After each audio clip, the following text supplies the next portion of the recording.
Adam, we're on to the second film of the Basil Rathbone Nigel Bruce collaboration. It's also the second film by Universal Pictures, although it changes with the next movie. But we're on to, frankly, my personal favorite, which is The Adventures of Sherlock Holmes.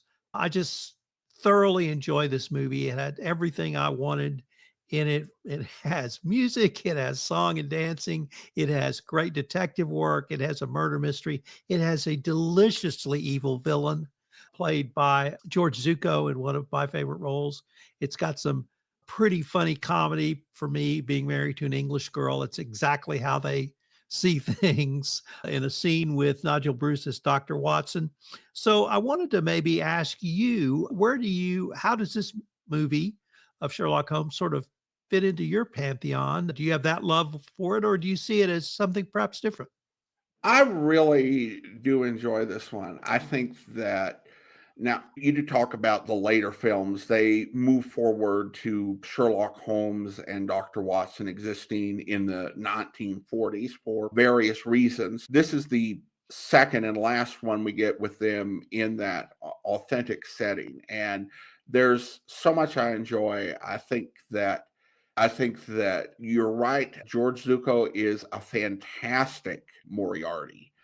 The way that he's just sitting there, cool, writing as if he's annoyed while he's sitting in the dock waiting to find out his fate because he knows that he's gotten away with the crime that he's been tried for at the start of the film, and all of the little touches in there. I enjoyed this one probably more than Hound of the Baskervilles.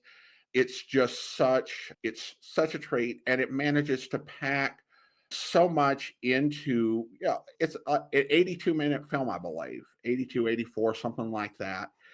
And it's just again so much fun and really one of the best Sherlock Holmes films that I could recommend.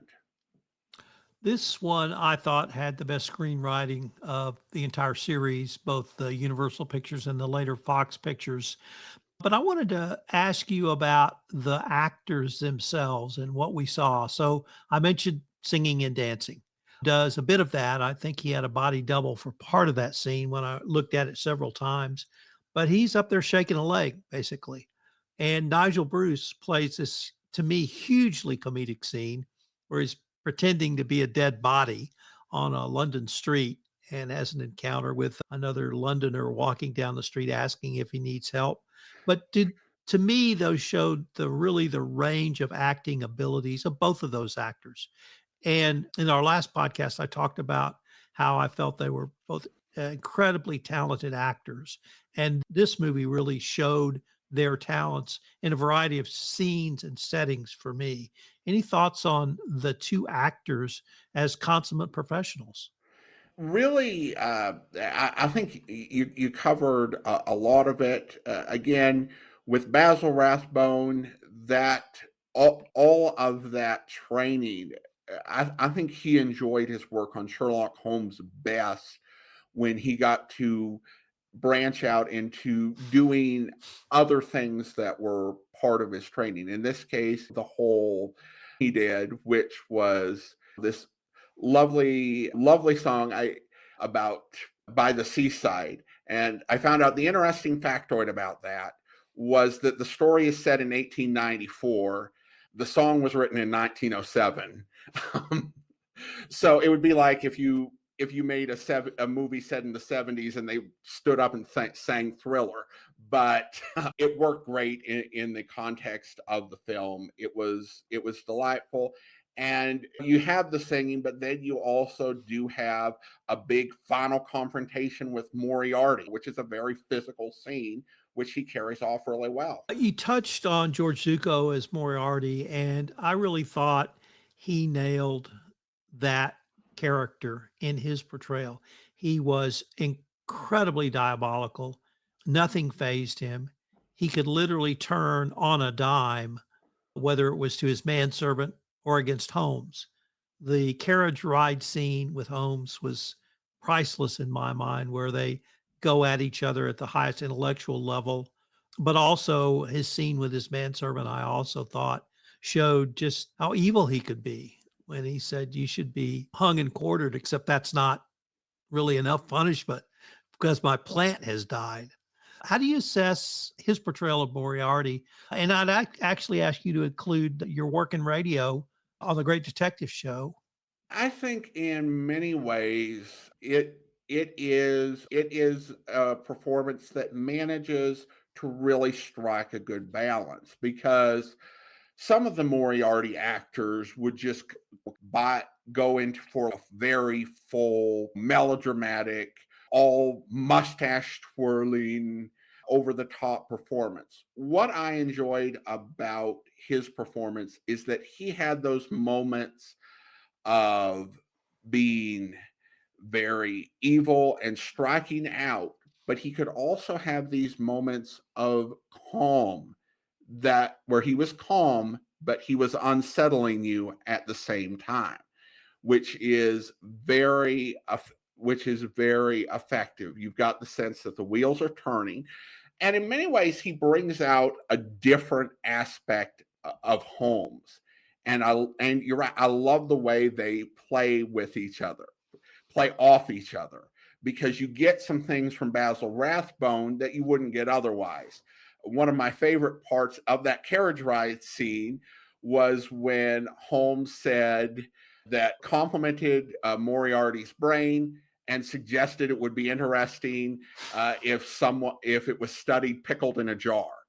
You don't get that type of performance or those type of lines working with Basil Rathbone off of anybody. I think in radio it really did vary quite a bit through the golden age of radio. Rarely would you have a regular Moriarty actor. It would just, because throughout the golden age of radio, it's just, yeah, sort of we had this sort of random adventure here and that sort of random adventure in that year. And Moriarty would show up and they just grab some actor. And there were very few of those that stood out. Orson Welles did actually play Moriarty in in the adaptation of The Final Problem with Sir John Gielgud. And I have to say that uh, Wells went a lot more bigger, more melodramatic. And many of the modern interpretations of Moriarty have veered into another direction. I think of Jim Moriarty in Sherlock. And when I saw that, I was like, okay, you're not Heath Ledger playing the Joker. So I think that character in more modern days has gotten skewed by the way a lot of other villains are portrayed.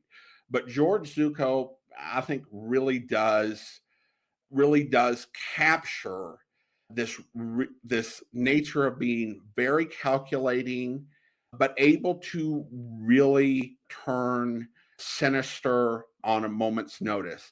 And it's very unsettling, and it just makes for a great performance and brings out the best in our hero in the end.